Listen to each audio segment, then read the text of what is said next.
Hi everyone, আমি সুচন্দ্রা। আমার নতুন একটা ব্লগে তোমাদের অনেক স্বাগত। পুরো ব্লগটা দেখো, আশা করি তোমাদের ভালোই লাগবে। তো সকালবেলা উঠলে মোটামুটি সবার বাড়িতেই দেখবে একটা ব্যস্ততা তো শুরু হয়েই যায়।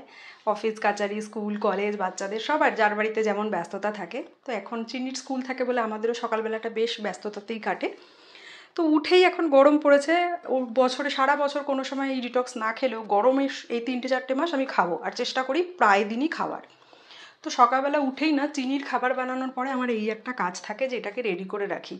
রেডি করে ফ্রিজে ভরে দিই, তারপরে খাবার একটু আগে বের করে নিই জগটাকে, দেন আমি আর সন্দীপ খাই। আর এই যে ইনগ্রিডিয়েন্টসগুলো দিয়ে বানাচ্ছি, আজকে যদি প্রথমবার যখন এই জলটা শেষ হয়ে যাবে আবার এটাকে রিফিল করে খাবো। কিন্তু ডেইলি ফ্রেশ ইনগ্রিডিয়েন্টস দিয়ে কিন্তু বানাবো। আর ফ্রিজে রেখে খাওয়া যায়, বাট খাওয়ার আগে বের করে নিয়ে খাওয়াটাই বেটার, সঙ্গে সঙ্গে না খাওয়াটা।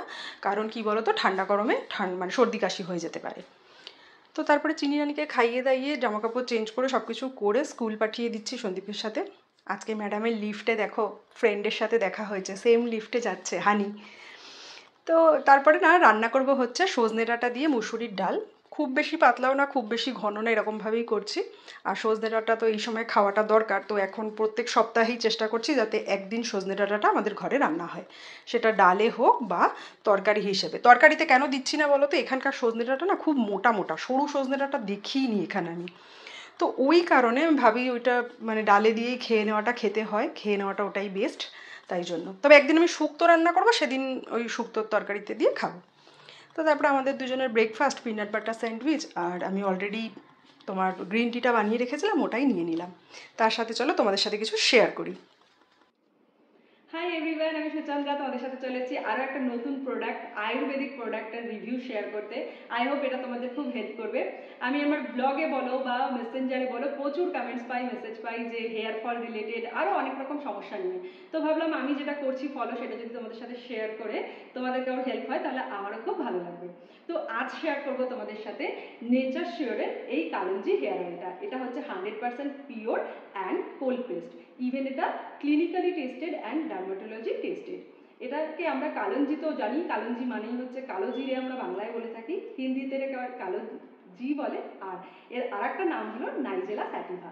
এর গুণাগুণ কি আমি বলে দিচ্ছি। ইভেন আমরা তো সবাই ছোটোর থেকে দেখে এসেছি এটা রান্নাঘরের একটা মানে ইম্পর্টেন্ট মশলার মধ্যে একটা মশলা, বা যেটা আমরা ফোড়ন যে রান্নায় ইউজ করে থাকি সেগুলোতে তো ব্যবহার হয়। আজকে আমি রান্নার বাইরে গিয়ে কথা বলবো, তো সেটাই তোমাদের সাথে একবার শেয়ার করছি। আর এই যে নেচার শিওরের কালঞ্জি তেলটা, এটা কিন্তু 100% পিওর, এর মধ্যে কিন্তু কোনো কেমিক্যাল নেই, এটা কিন্তু আয়ুর্বেদিক ফর্মুলায় তৈরি করা। তাই এটা মাখলে একদমই কোনো রকম কোনো ক্ষতি হবে না কিন্তু। ইভেন এটা বাচ্চাদের ক্ষেত্রে ইউজ করা যেতে পারে। তো চলো এই গুণাগুণগুলো তোমাদের সাথে একবার শেয়ার করি। প্রথমে শেয়ার করবো যেটা নিয়ে বেশি কমেন্ট আসে সেটার ব্যাপারে, সেটা হলো চুল পড়া নিয়ে।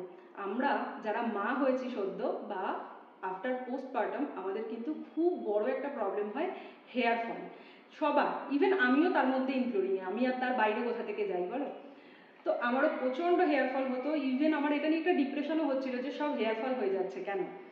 তখন আর বাচ্চা ছোট থাকলে দেখবে আমরা কিন্তু অনেক রকম হোম রেমেডিসও চাইলেও ট্রাই করতে পারি না। তো সেক্ষেত্রে আমরা তখন চাই যদি আমরা কোনো রেডিমেড একটা আয়ুর্বেদিক কেমিক্যাল ফ্রি প্রোডাক্ট পেয়ে যাই। এই কালেঞ্জি অয়েলটা যদি তুমি ইউজ করো, সেটার ক্ষেত্রে কি হয়, কালেঞ্জি অয়েল না স্ক্যাল্পকে খুব সফট রাখে মাসাজ করার পরে। গোড়া শক্ত হয় চুলের। চুলের কি হয়, অনেক সময় আমাদের অনেক প্রবলেম হয়, চুলের এই আগাগুলো ফাটতে শুরু করে, চুলের ঘষা খেয়ে ফাটতে শুরু করে।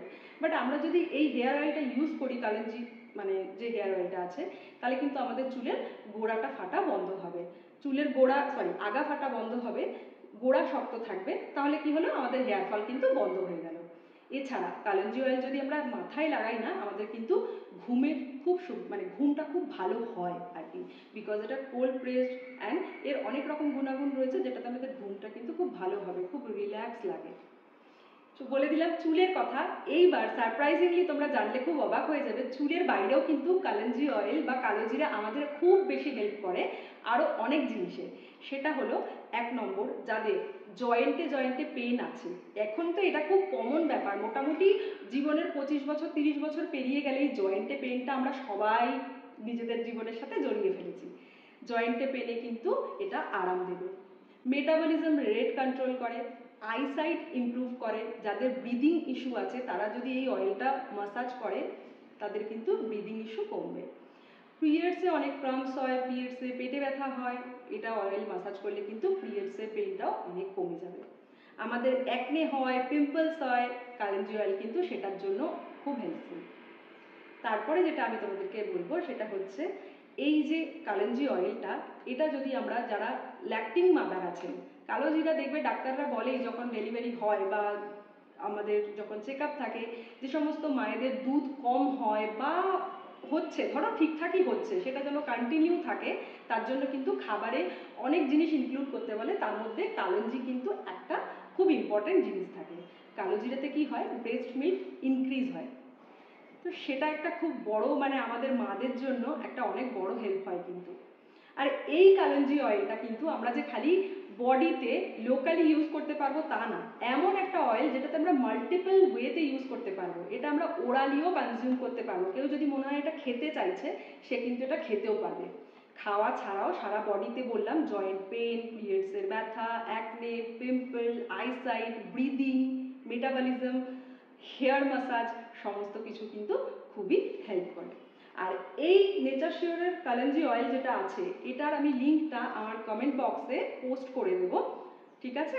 এটা কিন্তু খুবই পকেট ফ্রেন্ডলি, তোমরা চাইলে এটা পারচেস করে দেখতে পারো বা চেক আউট করে দেখতে পারো। আয়ুর্বেদিক প্রোডাক্ট, আমি গ্যারান্টি দিয়ে বলতে পারি কারোর কোনো ক্ষতি কিন্তু এটাতে হবে না, কারণ এর মধ্যে কিন্তু কোনো কেমিক্যাল নেই।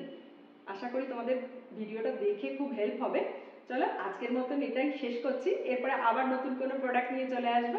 টাটা। কালেঞ্জি অয়েলটা আমি ভাবলাম তোমাদের কাছ থেকে একবার দেখিয়ে দিই।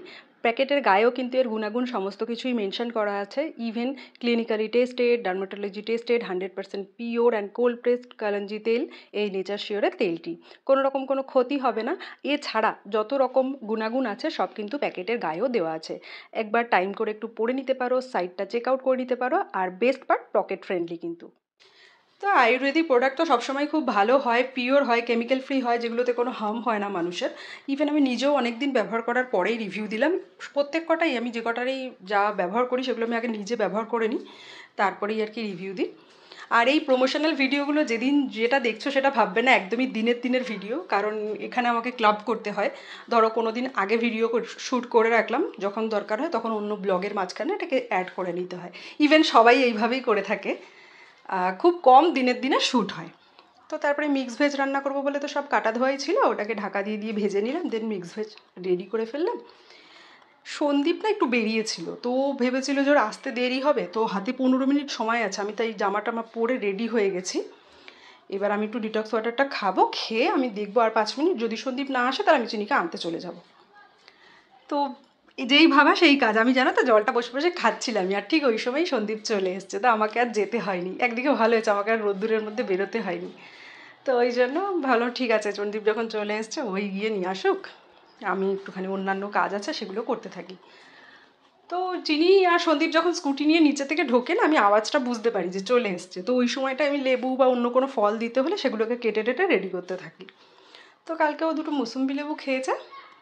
আর চিনি বলি তো এখনও না, লেবুটা ও নিজের দাঁত দিয়ে টেনে খেতে গেলে কি হয়, পাল্পগুলো দাঁতে বাঁধে তো আর খুব রেগে যায়, তো ওই জন্য ওকে জুস বানিয়ে দিই। প্লাস এই সময়টায় না ওকে খুব বেশিক্ষণ সময় ফলের পিছনে দিতে দিই না, কারণ কি বলতো, এরপরে একটু খেলাধুলা করবে, দেন স্নান করবে, লাঞ্চ করবে, ও টুকটুক করে খেতে গেলে অনেক সময় লেগে যাবে। ছুটির দিনে যেমন দিই আমি। আর দেখো, তারপরে সব কাজ করে একটু ফ্রি হয়ে আমার নিজের রিলসের কাজ থাকে, সেগুলোকে আমি চিনি যখন ঘুমায় বা চিনি যখন স্কুলে যায় সেই সময়গুলোতে ম্যানেজ করি। অনেক রিলস আছে, তোমরা যেটা 60 সেকেন্ড বা 90 সেকেন্ডের দেখো, অনেকে ভাবো খুব ইজি, অ্যাকচুয়ালি ইজি না গো। তার পিছনে না প্রচুর কাজ থাকে, কন্টেন্ট বানানো, এডিট করা, ভয়েস ওভার দেওয়া, প্রচুর। তো তারপরে গিয়ে আমি একটু বিশ্রাম নিচ্ছিলাম, এখন প্রায় ওই 6টার কাছাকাছি বাজে। চিনি একটু আগে উঠেছে, উঠে একটা কলা খেয়েছে, তো আমি আবার একটুখানি ডিটক্স ওয়াটার খেলাম, আর দুধটা একটু গরম করে রাখলাম, গরমকাল তো, একটু ঠান্ডা হলে তারপরে খাওয়াবো। তো ম্যাডাম উঠে একটু জল খায়, ঝুঁটি বেঁধে দিয়েছি, একটু জল খাচ্ছে। আমি বললাম ঠিক আছে খেয়ে নে, তারপরে দুধ খাওয়াবো। এইসব করে টোরে আমি একটুখানি সন্ধ্যেবেলায় বাইরে বেরিয়েছিলাম, আর কি সুন্দর লাগছে দেখো।